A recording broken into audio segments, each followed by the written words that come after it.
Hello, my little awkward koala. So today's plan, we're gonna do something different. We're gonna play a game called The Sleeping Sickness.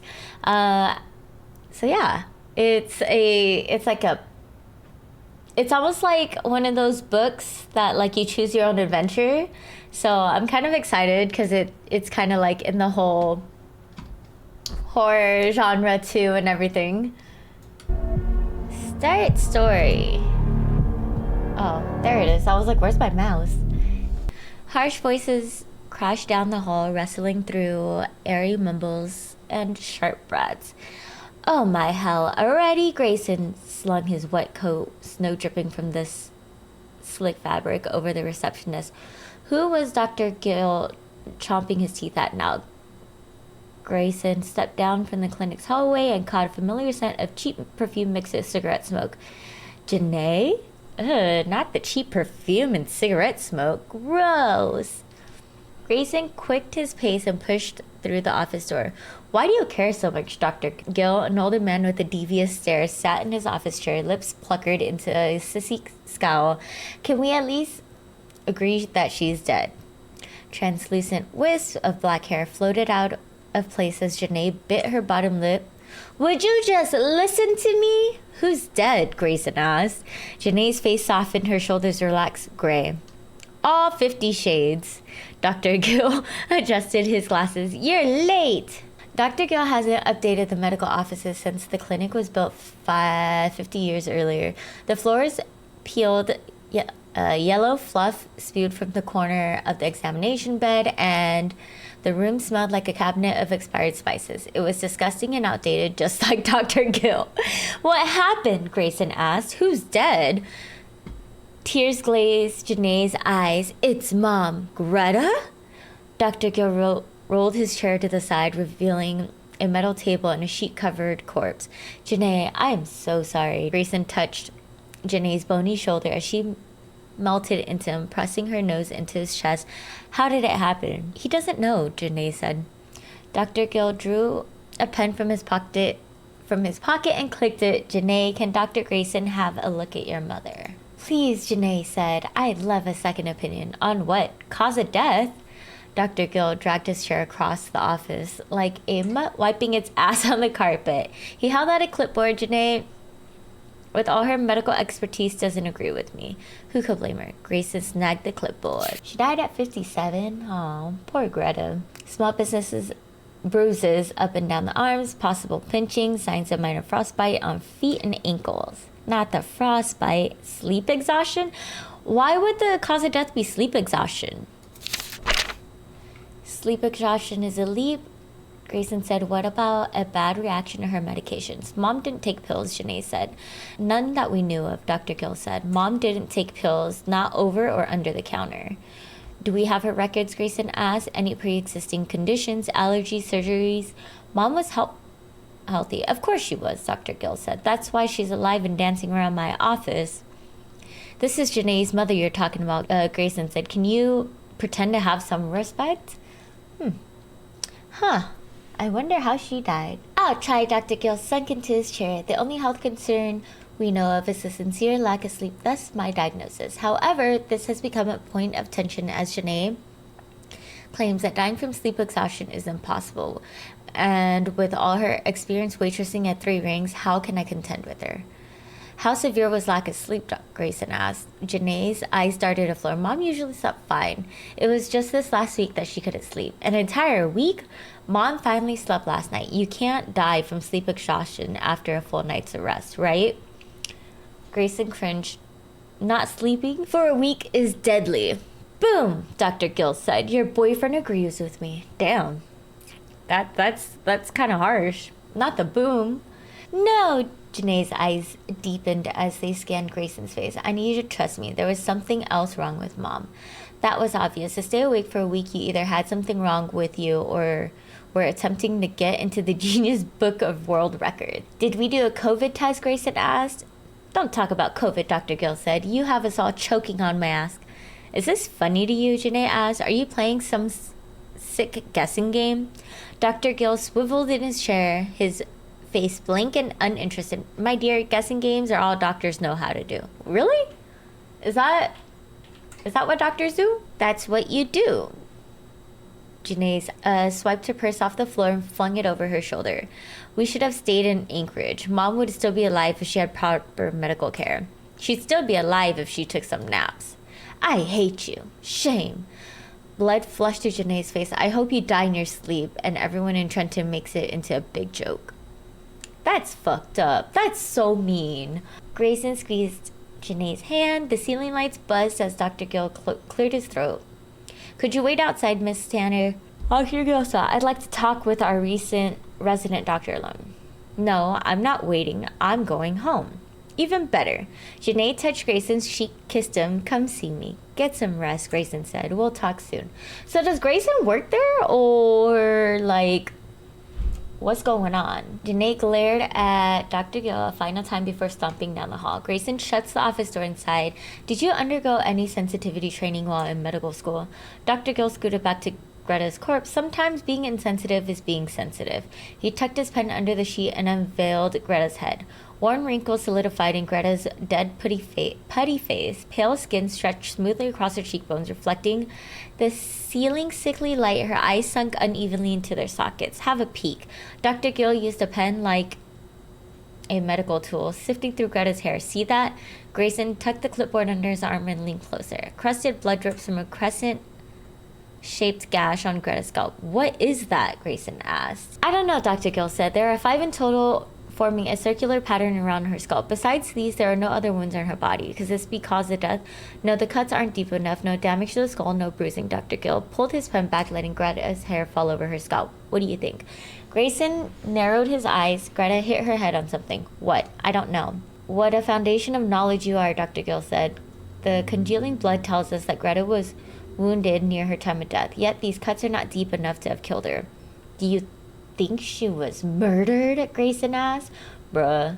Maybe. Dr. Gill tapped his pen to his shin, but I don't know why or how. It was Alaska, the serial killer capital of the world. Something about the snow and wind put people in the murderous mood. Grayson had felt it. He wanted to kill Dr. Gill since arriving in Trenton. Bro! Wait, is Alaska really the serial killer capital of the world? That's wild. Can you imagine? I think you need to poke around town, Dr. Gill said. Me? You. Dr. Gill slid the clipboard from Grayson's arm, searched Greta's house. He scribbled the crude summaries as he spoke. Look for pills, for any 5-pronged murder weapons. Talk to Chief Carter. He transferred Greta's body and cleaned her pockets. I'm not talking to Carter. Grayson leaned against the wall. Why? He's an ass. We gotta love assholes. So are you. I'm a doctor, not a detective, Grayson said. Send in the blood test and see what comes back. Lazy, lazy, lazy. Dr. Gill massaged the loose flesh on his forehead. Do you want a poor evaluation? Grayson rolled his eyes. Failure to follow protocol. Protocol, Grayson scoffed. Snooping around someone's house is protocol? Failure to show initiative. Failure to listen to a superior. Failure to learn. Failure as a doctor. Dr. Gill clicked his tongue. After I submit your evaluation, the Alaskan Medical Board won't trust you to wipe an elderly's ass. No one on the medical board will take you seriously. Who could?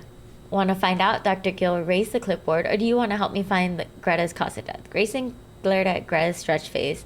She looked just as haggard dead as she did alive. Fine, Grayson said. I'll look around, not because you told me to. I'll do it for Janae. Adorable, Dr. Gill continued, scribbling on the clipboard. Liana, the school teacher, was Greta's best friend. You can try talking to her as well. Anyone else, boss? Grayson asked. You want a coffee while I'm out? 2 more, Mayor, Cassandra, and Scarlett, the airport lady. Why them? They host a little wellness group in town, Dr. Gill said. They focus on sleep wellness. Greta was a member. An odd coincidence. That is odd. Agreement, Dr. Gill stuffed the scribbled paper into Grayson's hand. Let me know what you find. Grayson peeled the crumpled paper open. It'll take a whole week to talk to all these people. Then you have to decide who's most important. Dr. Gill opened the door and stepped to the hall. Don't be so grumpy. You help me find what killed Greta, and I'll write the most dishonest, positive, glowing evaluation I can. And if you fail, well, you'll make a below average phlebotomist. No, that's fucked up. Time is limited. Yes, it is. The sun represents the number of places you can visit each day. Okay, great. How did Greta die? Where should we go? Police department? Greta's house? Janae's house? The schoolhouse to see Liana? Cassandra, the wellness lady, or the airport?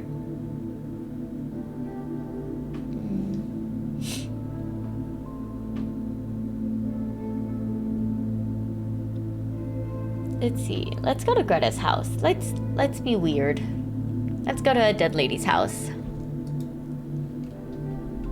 The gloomy weather in Trenton testified that indeed someone had died that day. Grayson's boot broke through a crust of snow and sank ankle deep. As he pulled one foot out, the other fell. God, he kicked the snow, sending shards of ice through the air. Why couldn't he do this? Why couldn't he do his residency somewhere with paved roads and snowplows? Bro, you should have thought about that. You decided to choose Trenton. Wherever the fuck that is. The door to Greta's house peeled green paint and dead plants clung to a pot at the window. Could Grayson just walk in? It's not like anyone would answer if he knocked, but entering the house wouldn't mess with the crime scene, right? Because Chief Carter would love an excuse to arrest him. Who is this Chief Carter? A wall of warm air flowed from the doorway as loud static crackled from an old radio.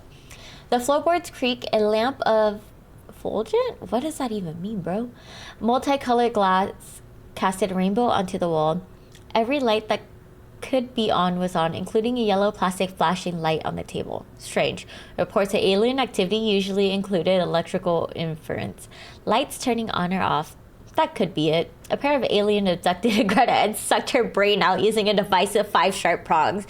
But Dr. Gill accepted the alien experimentation as a cause of death. Bro, can you imagine? That would be a weird, sad way to go. Glass mug covered an antique coffee table, and the coffee ground shrunk up in the kitchen. The house was overstimulating. The lights, the radio, the smell.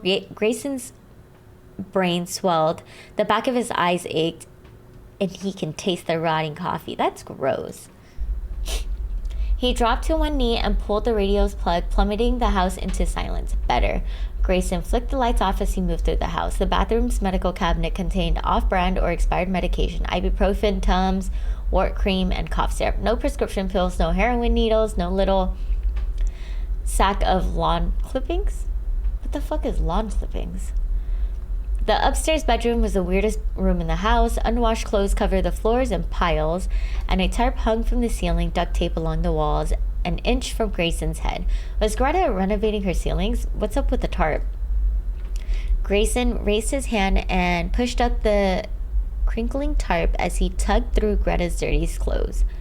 He reached the nightstand and pulled open the drawer. Still no pill bottles. Instead, Grayson found a pocket-sized notebook. Ooh, what does this notebook say? August 23rd, 2021, in New York, man with face beard wanted dinner. Forced to walk, snow blocked me inside, man disappeared. I was upset, ate chocolate, eggs. Okay, none of that makes sense, but sure.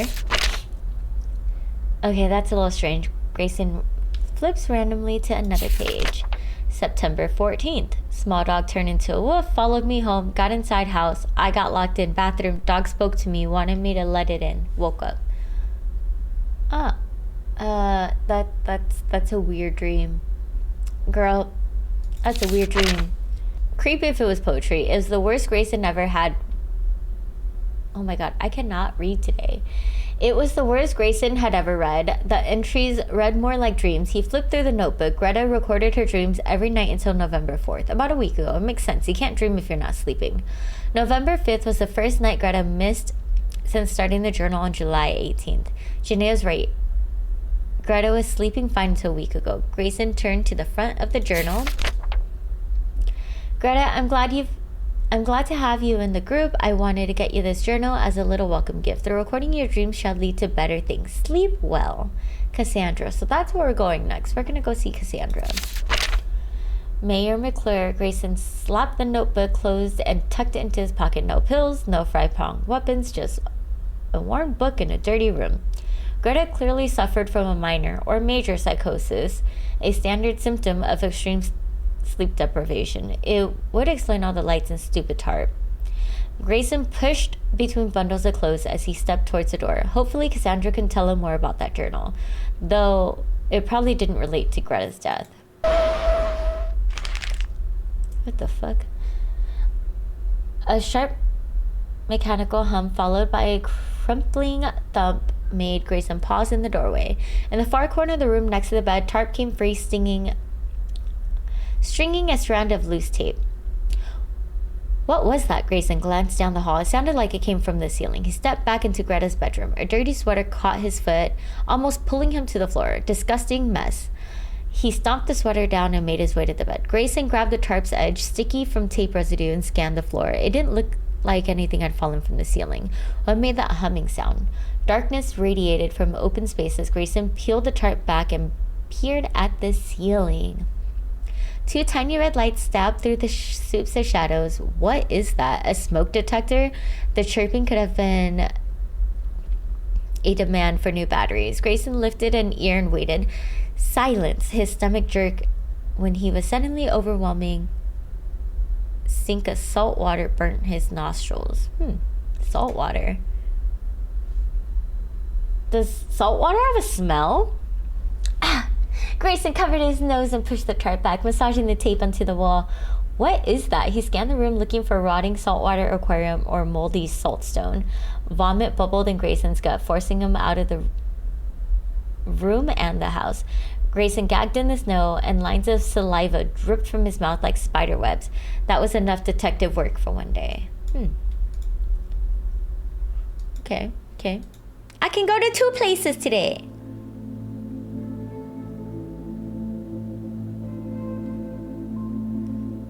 Let's go talk to Cassandra. I'm not ready for a doctor's visit right now. Cassandra sat on the wooden bench outside the community center holding a steaming coffee mug. Grayson crunched this. If you had eaten your apples, I wouldn't be here. Isn't that what Satan said to Eve? Ooh. A knitted beanie pinned back Cassandra's hair and furry boots climbed just below her knees. She closed her eyes and embraced the coffee steaming warmth. That looks good. Grayson breathed warm air into his cupped hands. It is. Cassandra swiped the snow off the bench, clearing a place next to her. Have a seat. Thanks. Grayson sat. A cold wood burned through his pants. You want a taste? Cassandra held up her cup. No, I'm a doctor. I don't share germs. I could bite you instead. Cassandra sipped her coffee, maintaining eye contact. Aren't you dating Janae Tanner? I am. Grayson leaned towards her, jealous. Ooh, I'm telling your girlfriend, Grayson? That's fucked up. No, I doubt we're compatible. What's your star sign? Hell, I don't know or care. When were you born? May 2nd, Grayson groaned. You're a Taurus. Cassandra cringed. I'm a Leo. We are not compatible. Not the star signs. Not the compatibility. You don't have to look at the stars to figure that out. Grayson leaned into one butt cheek as he dug through his pocket for Greta's journal. Recognize this? Cassandra's eyes widened. Wait, I gave that to Greta. Correct. Grayson flipped the journal open. You stole it. Cassandra reached for the book and Grayson held it away. I didn't steal it. I'm investigating it. Really? You're a detective now? Why don't you talk to Dr. Gill about it? Grayson said. It's not a real journal. It looks real. Greta used it to record her dreams, not her life. Grayson turned to a page at random. Here, look at this. Moon started dripping. No one cared. I cared. It melted onto my house. That's a sad dream. All the entries are short and weird ones. Weird like this one, Grayson said. It's not weird, Cassandra smiled. I think it's beautiful. Does this book tie to your wellness cult? Oh, yes. It's our satanic scripture. Cassandra twinkled her fingers over the coffee steam. Read the entries backwards and see what happens. I'm serious. So am I. Cassandra glared into her mug. So you're afraid of everything. Are you scared because you don't understand us? I understand you. No, you don't. How could you? Our view on wellness isn't covered in your medical books. Crazy. He called it a cult. There's this. It's not a cult. Grayson slapped Greta's journal shut. I understand because I've lived it. When Grayson had a toothache, his mother gave him flower oil instead of painkiller. When he broke his arm, his mother put a hunk of selenite in his room. Grayson couldn't sleep through the pain, but at least he had a cool rock and loads of positive energy. My mother's exactly like you. Bro, that's crazy. Smart and open-minded, ignorantly cruel. Actually, he said. The wind sided past as Cassandra watched the sparkling snow. Fine, you got me. A journal is a part of our sleep wellness group. It was supposed to train Greta to become a lucid dreamer. What? A lucid dreamer. You never heard of that. Cassandra poured her remaining coffee into the snow, creating a pillar of hissing steam. A lucid dream is a dream where you are fully aware that you are dreaming. It's the best way to experience the subconscious world. That's so crazy to me. So Greta was a lucid dreamer, Grayson asked. It takes a long time to master lucid dream, Cassandra said. Greta wasn't quite there yet. I can do it occasionally, but Scarlett's the best at it. How did Scarlett get so good, Grayson asked. Recording your dreams help you become self-aware while visiting the subconscious world, Cassandra said. It can take a long time of constant dream recording before you see results. Greta was stalwart, Grayson said. Her journal had an entry for every day up until a week ago. Can I see? No. Why not? Because you won't give it back, Grayson said. Oh my hell, you're a child. Flexed her fingers. Give me. I want to see what Greta's last dream was. Grayson rolled his eye. Fine, here. She snagged the book and glared at Grayson from the corner of her eye. It's not yours anyway. Cassandra flipped to the last entry of her notebook. The metal spun downward into the sea. I ran, but she followed me home. Oh, that's kind of creepy. Cassandra ran her fingers along the page. Eerie, Grayson gently pulled a journal from Cassandra's finger. I hope Greta wasn't lucid dreaming for that one. Cassandra looked up. Why? I wouldn't want to be lucid dreaming during a nightmare. Grayson stood up and tucked his journal into his pocket.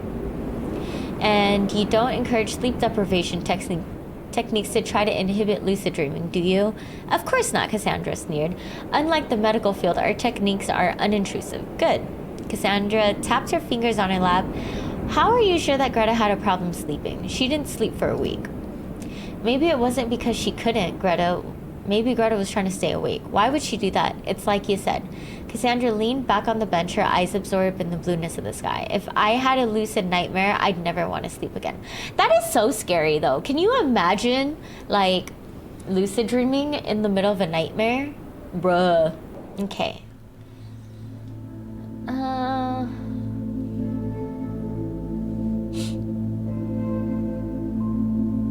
Let's go to the police department.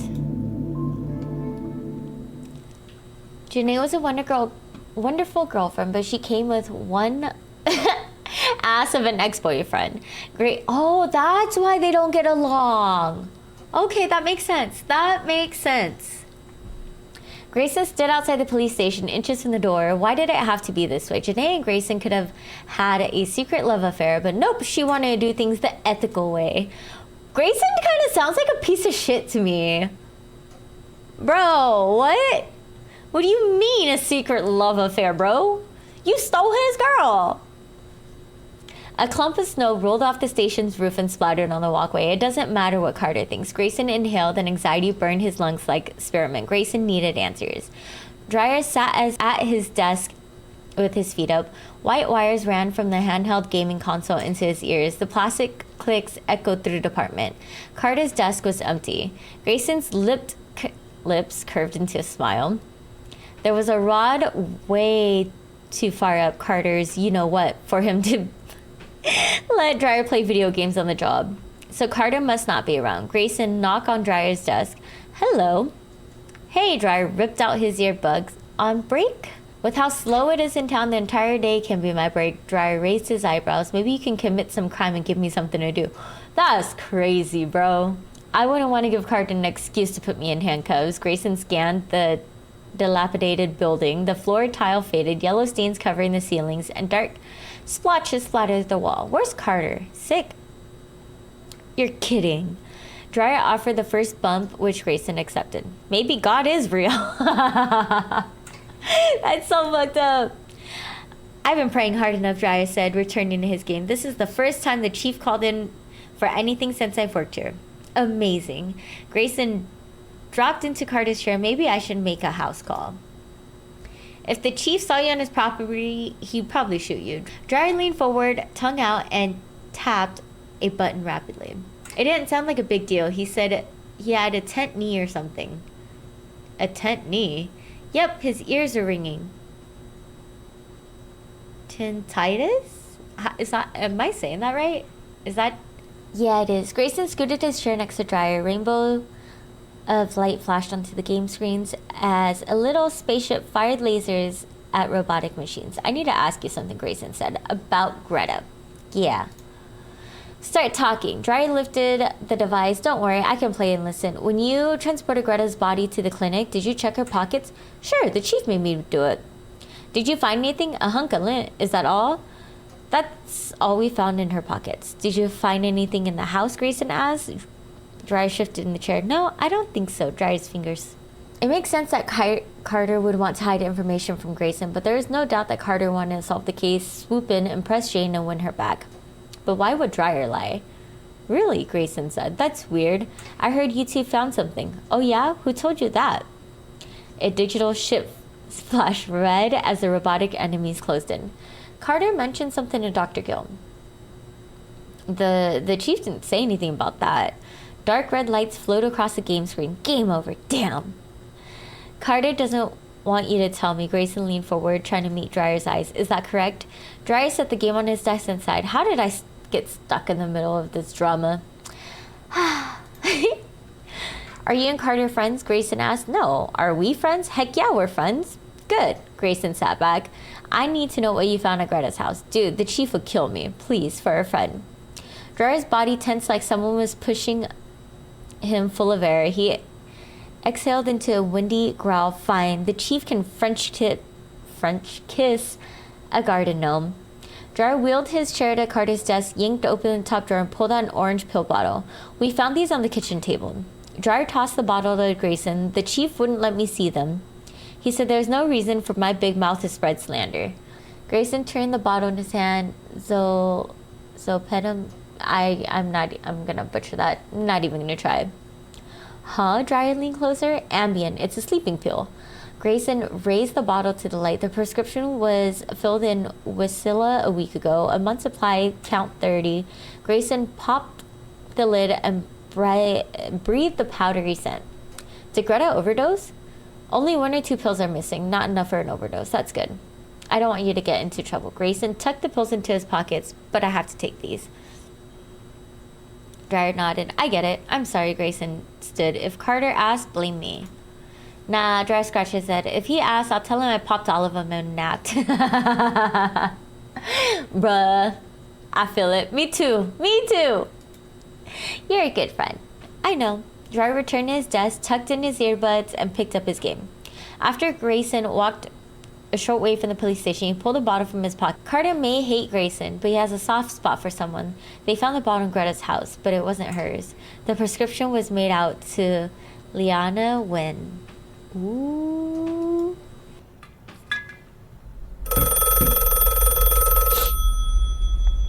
Screaming stabbed through the darkness, ricocheting off the walls. Grayson shot up, his bedsheets coiling around him. The screaming stopped, but traces lingered, dancing in the darkness. A red light blinked rhythmically in the house phone before it rang again. Shit! Grayson swiped the sweat from his face. The blue glow of the digital clock did it against the wall. It was 6:25 a.m. He slowed his breathing and swiped the handset off the receiver. Hello?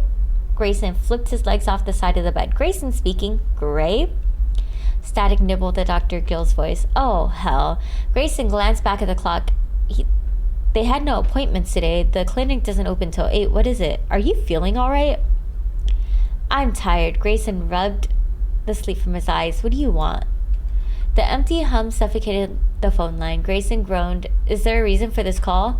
Chief Carter died this morning. What? Grayson's finger curled tightly around the phone. How? The line popped with Dr. Gill's staticky breath. I don't know. Like everything else going on, I don't know. Grayson fumbled with the bedside lamp, flickering it on and filling the room with a droll yellow. Is it like Greta? Exactly. Carter has 5 small wounds on his scalp. Otherwise, the cause of death is unknown. You're kidding. Grayson stared into the room's corner. Okay, give me 10 minutes to get dressed, and I'll be at the clinic. Must be nice to only get dressed in 10 minutes. I'm not done, Dr. Gill said, his voice crackling slightly. He cleared his throat. I have more bad news. Chief Carter wasn't the only one found dead this morning. Okay, who else? Dr. Gill spoke, his words clear and seasoned by the phone's gravelly texture. Yet Grayson did not hear him. What? Grayson swallowed. I'm sorry, Grayson. What did you say? I know you two are close. Silence filled the line for several seconds before Dr. Gill spoke. Janae was a good girl. His girlfriend died? No! That's so sad. A phone static was the only sound in the world. It became so pure, Grayson thought a melody was beginning to form. Are you there? Dr. Gill asked. Yes. Grayson stood. I'm on my way. I need you to stay there. The phone fell from the nightstand as Grayson yanked the handset towards the dresser. Give me 10 minutes. Bro! You're not listening, Dr. Gill said. I know it's hard for you, but think. 1, Greta, Tanner. Now 3, Chief Carter and Janae Tanner. You know what that tells us? Grayson didn't respond as he pulled up a pair of jeans, the phone pinned between his cheek and shoulder. Whatever this is, it's spreading. It's deadly. It's contagious. I already have it. How do you know? I've been talking to people for the past 2 days. If it's contagious, then I have it. That's a stupid assumption. Grayson's finger shook as he struggled to button up his shirt. He breathed slowly, but nothing steadied his hands. Is Janae's body at the clinic? Yes, I'm headed there now. No, Dr. Gill said. I won't be at the clinic. I'm home quarantining. You need to stay home. And do nothing? Your specialty, Dr. Gill said. I'm contacting the CDC, but COVID has them plugged up. I'll call Dryer and have them shut down the airport. I don't think it's a thing. I don't think it's a contagious thing because, like, what would create 5 little prongs in your head, you know? Fine, Grayson stomped back to his nightlight. Stay home. I'll examine Janae myself. No, you're my resident. For now, you need to trust. Grayson ripped the phone plug from the wall. He waited by the bed and handset to his ear. Hello? Grayson said, his voice cracking. I'm sorry. I think we lost connection. He gently placed the phone on the nightstand. I'm sorry. He stared down at the phone, picked it back up, and placed it on the receiver. I'm sorry. Grayson stared down at the phone, but he didn't see the phone. Grayson could see nothing. What does that even mean, bro? Let's go to the girlfriend's house. Thick dark clouds impaled themselves on a distant mountain peak, eager to die in a world so gray. Orange light swirled in the windows of Janae's house. The sound of the television static bed through the door. Grayson climbed up the splintering porch steps and knocked. God, let Janae's footsteps danced through the house towards the door. Please, God, what did Lazarus do to make him more worthy than Janae? Aww. Grayson opened his eyes. That's right, death is final, and God doesn't answer prayers. He swallowed, glanced over his shoulders, and opened the door. Yeah, I know. The television blasted static at full volume. Grayson scanned the room for the remote and flicked the TV off. What were you doing? Grayson rubbed his ear. Watching the ants race? Grayson followed his nose to the kitchen, where wet coffee grounds plopped in the sink. Grayson smiled and pressed his finger onto the moist stack. Janae used to dump all her grounds in the disposal because she liked her house reeking like a cheap diner. It was either that or cigarette smoke. Would he ever smell coffee again without thinking of her? That's so sad. Janae's phone, decorated in worn stickers, sat on the kitchen table, the glass screen shining against the ceiling light. Grayson grabbed the phone and tapped in Janae's password.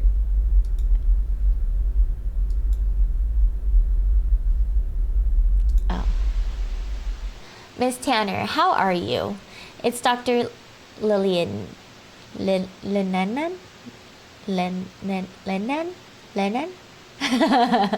We talked about getting your mother some medication, but I don't think that's going to work if your mother had constant sleeping problems. I'd write her a prescription or give you the name of some over-the-counter pills she could try. But where your mother is staying awake voluntarily, medication seems to be an irresponsible avenue. I'm not going to leave you stranded. I put together a list of psychiatrists we can look at. We'll see if we can find one in network. Call me back. Bye.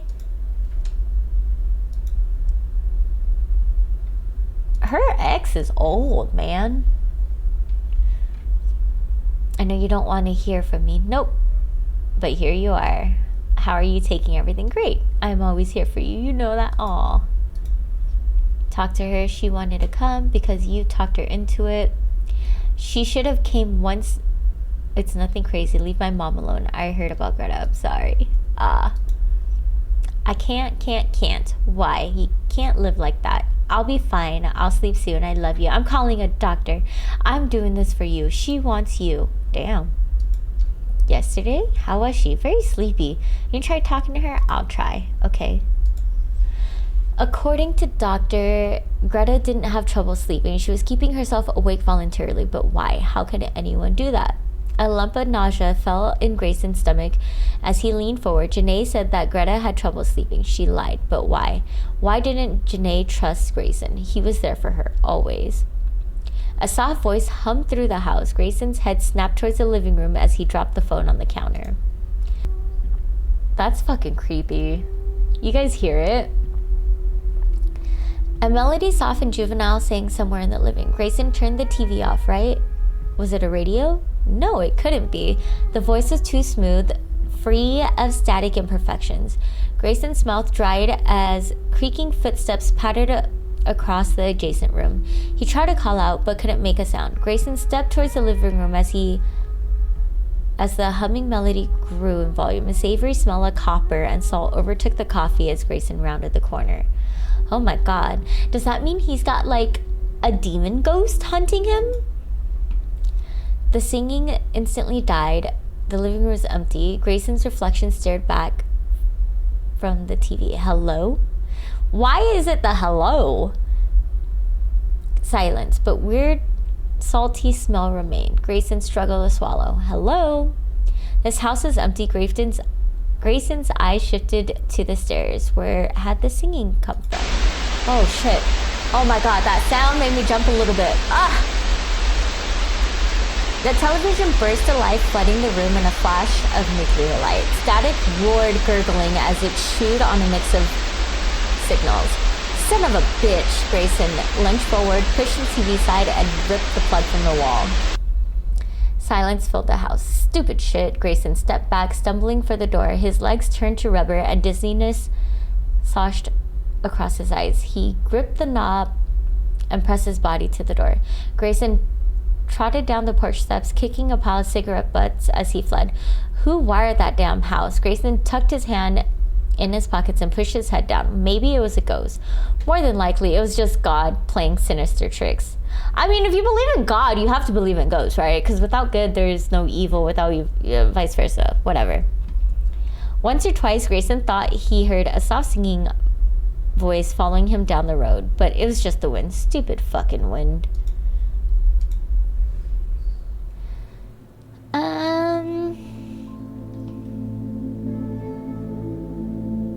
Let's go to a doctor, because I feel like doctor knows more than he says he knows.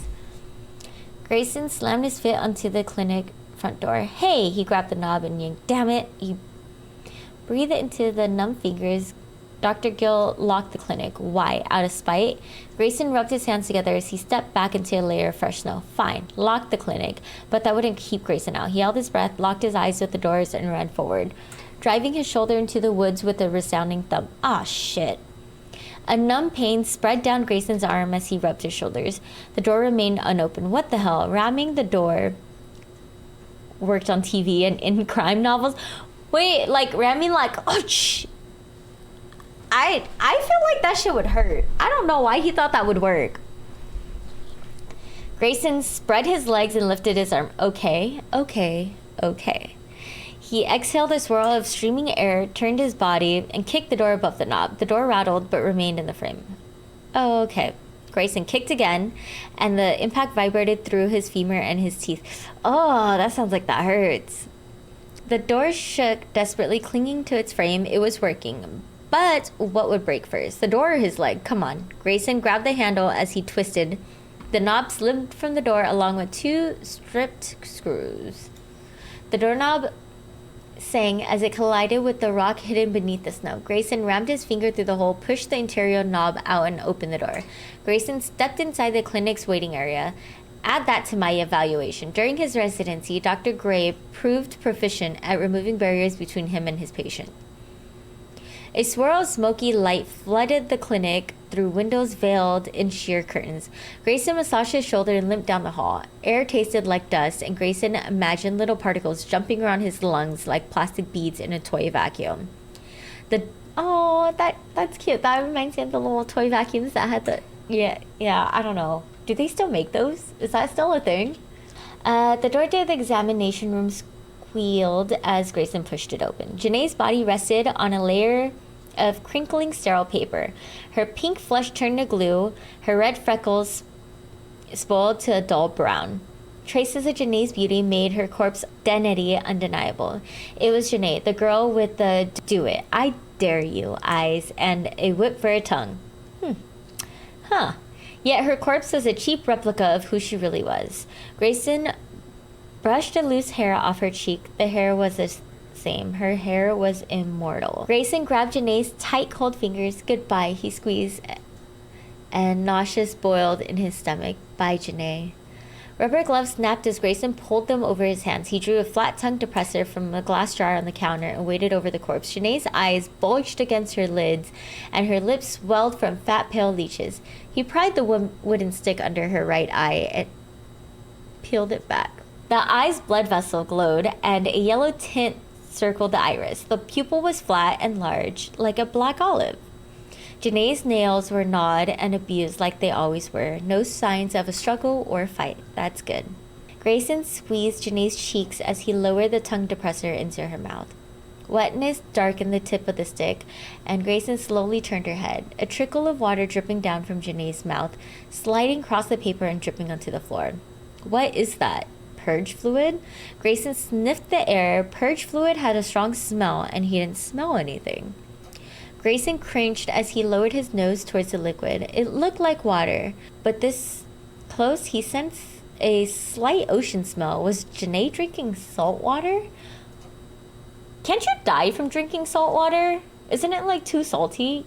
Grayson walked to the top of the examination table, stood over Janae's head. Clumps of blood clung near the roots of her hair like thick spaghetti sauce. Ew, don't say that. When he says that makes me not want to eat spaghetti anymore. Disgusting.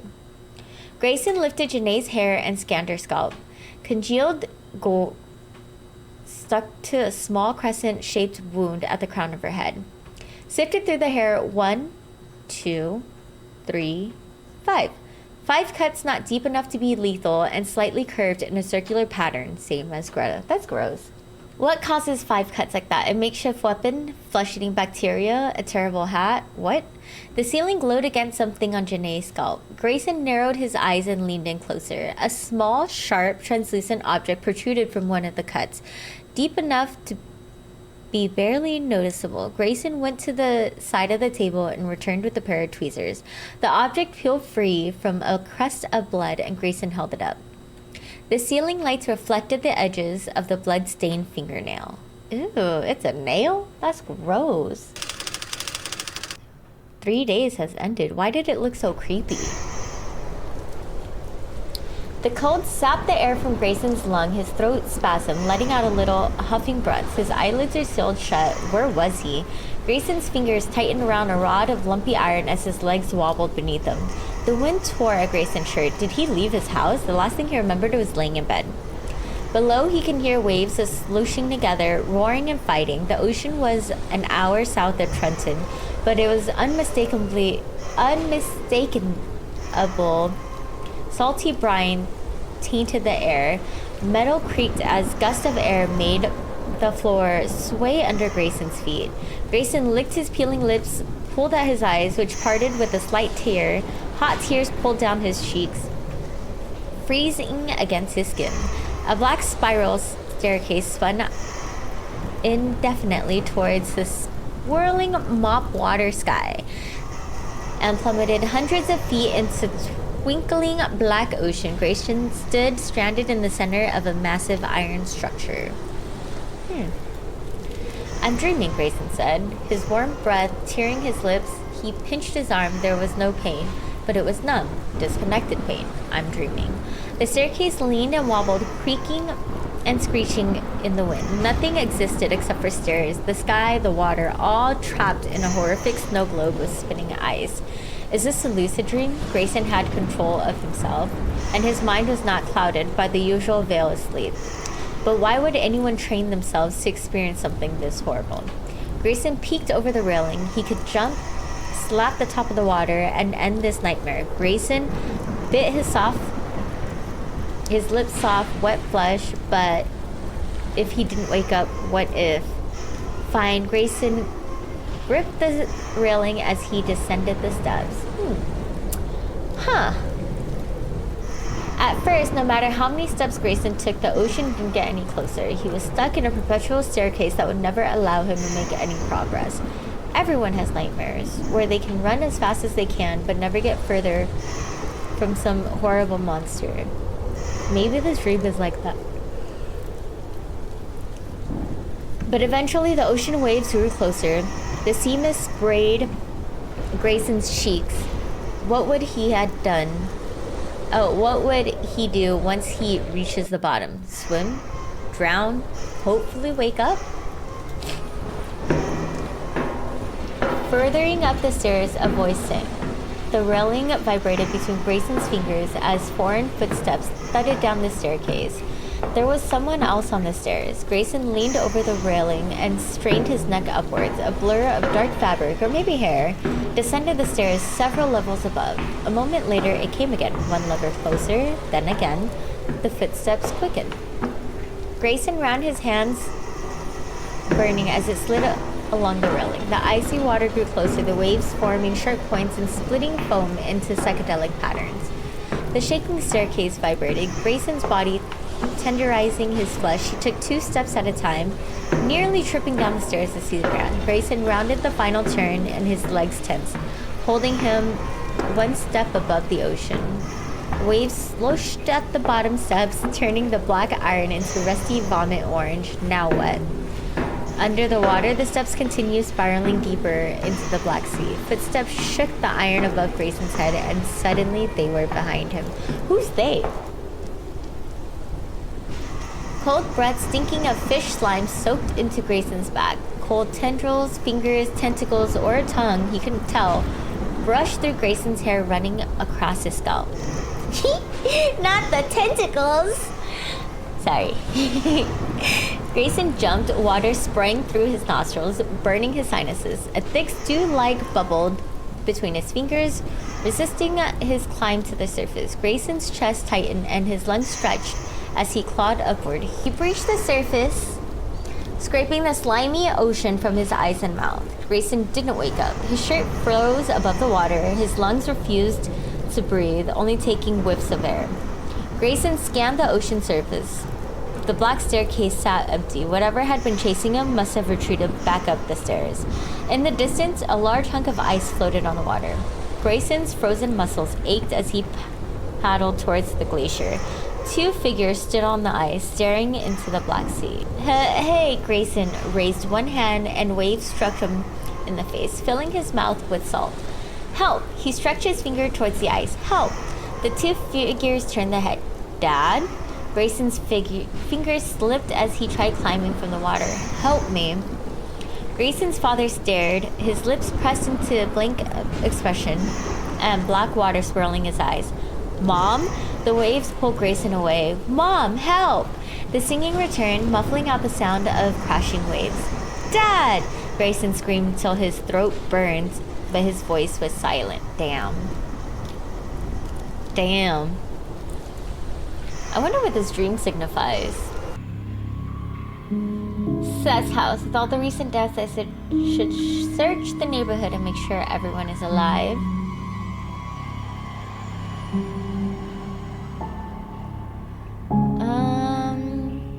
go to Seth's house. Who the fuck is Seth? 1, 2, 3, 4, 5. 1, 2, 3, 4, 5. 1, 1. Seth slammed the trunk of his boxy blue van, sending shockwave through the neighborhood. 1. Oh Lord, help me. God, help me.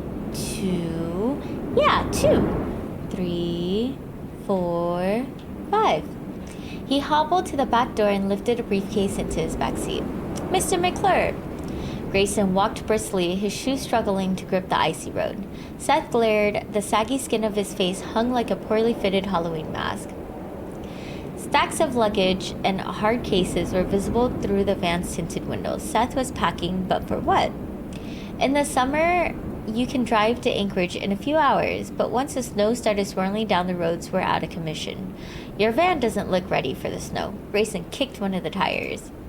Seth stood at the entry of his garage. I don't have time for you. He hobbled to the wooden work table and stuffed fat red shotgun shells into the pockets of an orange hunting vest, counting each one. 1, 2, 3, 4, 5. 1, 2, 3, 4, 5. Are you going hunting? I want you to go away now, Seth said, not looking up from the table. I'm busy. He slung the vest over his shoulder. His eyes, usually a sharp blue, were the color of street slush. You can't leave, Grayson said. Trenton is in quarantine. That's what the Pharaoh in Egypt said to Moses. But when God says go, you stomp out barefoot if you have to. Seth cringed. 3, 4, 5. Damn, his shoulders relaxed and he sighed. You like old movies, Dr. Gray? Depends on the movie. Wicker Man, the one from 73, not the newer bullshit. I don't think I've seen that. Is that a legit movie? I haven't seen it. Of course not. Seth stomped to the van and tossed the hunting vest in the passenger seat. He stunk strangely, like stale olive oil. Wicker Man is about a town of heathens that become so desperate for good crop they were burned alive. The only Christian man in town. Grayson smiled. Are you the only Christian in Trenton, Mr. McClure? The only good one. Dude! Not him being like, I'm the only good one. Seth limped across the garage and slid a large plastic bin off a metal shelf. And now Trenton is going to pay for its wickedness. 1, 2. Oh God. If God was punishing the wicked of Trenton, then where was the damn lightning bolt marked for this old bastard? Proof of God's existence or indifference, Trenton is full of good people. Seth choked out the harsh laugh. This town is full of evil. 3, 4. He clicked open the bin, dug through the lump of old clothes. You've seen it. Everyone's seen it. But I'm the only one who tried to do anything about it. Seth lifted a dark green ammo box from the bottom of the bin. What are you talking about? Grayson asked. The cult. The wellness group? Many cults hide themselves behind health and wellness. The devil is an angel of light. 5, 1, 2. Seth's words morphed into a low growl. Your daughter started that group. My daughter didn't start anything, Seth said. The pilot misled her, and she'll pay for my daughter's death. I swear in the name of God, she will pay. Seth's voice began to shake, and the ammo box rattled in his hands. We don't know a lot about this virus. Grayson offered his hand to support the shaking old fool, but Seth turned away. Cassandra will be fine. Cassandra's already dead. Seth dropped the ammo box onto the desk with a metallic thump. She killed herself last night. Damn, that's so many deaths. That's crazy. Grayson's lip tightened into a hard line. The sound of his heartbeat thrummed through the garage. No one's told you? Seth smiled. Dr. Guild doesn't trust you in a snap. But why would he? I bet you slid through medical school on a trail of C's and ended up in a place like this. Grayson swallowed. Cassandra killed herself? She put a bullet through her heart, Seth said, staring into an empty corner of the garage. Her heart stained black with sin. 1, 2, 3, 4, 5. A gust of wind carried a wave of snow pellets in the garage, and a low vibrating noise grew into a piercing hum. Ugh. Seth plugged his ears and gritted his yellow teeth. It's that woman. The woman? Grayson cringed and nearly plugged his own ears. As the wind receded, so did the hum. 3, 4.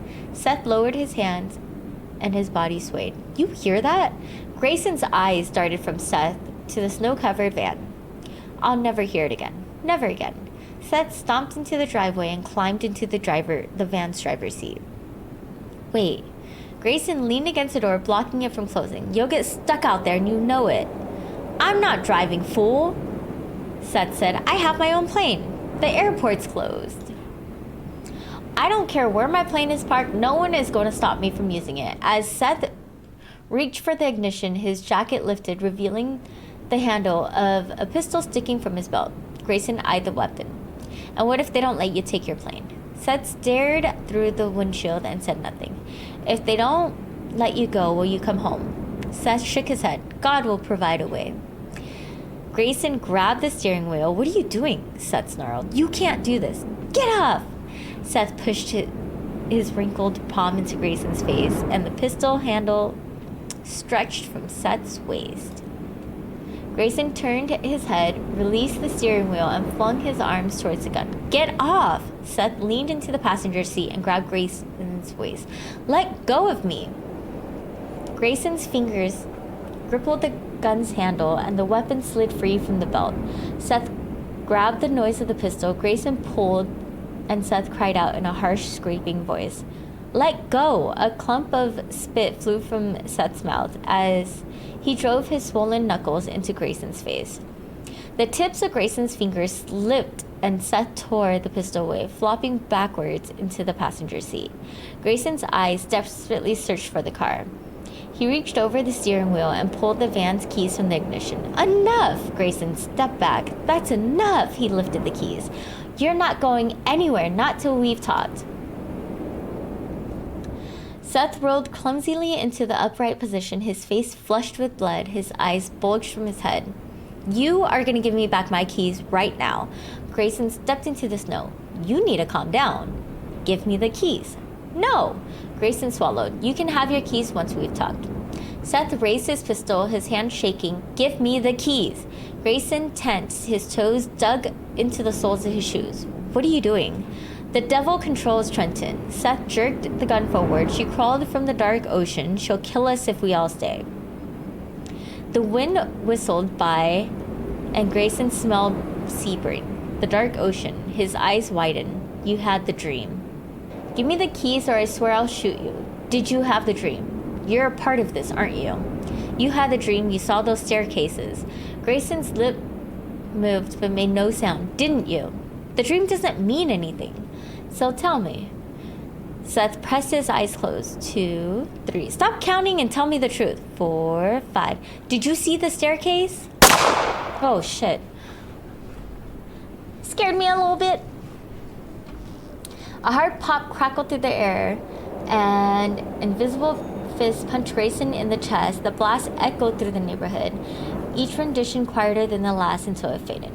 Grayson crumpled into the crunchy snow, his face towards the cloud. A sheet of sparkling gray wrapping paper pulled across the sky as snowflakes fluttered onto his face. The wind returned, and with it, the humming sound. Seth made a ch